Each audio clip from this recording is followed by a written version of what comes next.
Ladies and gentlemen, and welcome to Quad Boss Elite, and today we are going to go ahead and test drive the Arrma Senton with the new Duratrax tires on it, see how it does. It just rained the other night, so we're going to see how well these tires can grip, and enjoy the ride.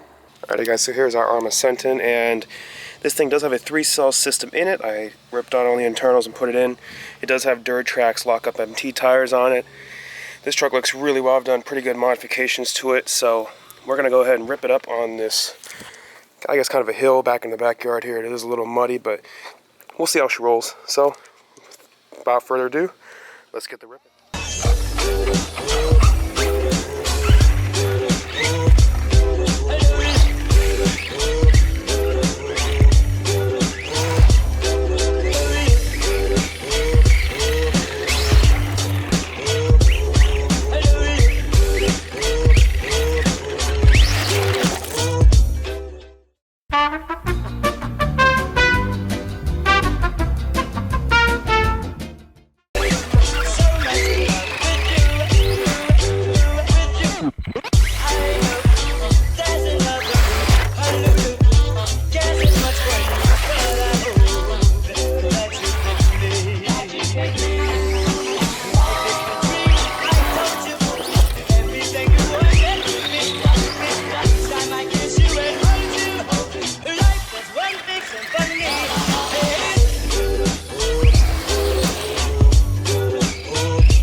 Alrighty guys, so that concludes today's video on the Arrma Senton. I hope you guys enjoyed it. This thing rips. I do need to get a new steering servo because it is going bad, so the steering's kind of off. But anyways guys, I hope you guys enjoyed this video. Please give this video a like, and if you have not subscribed to Quad Boss Elite, and we'll catch you on the next one.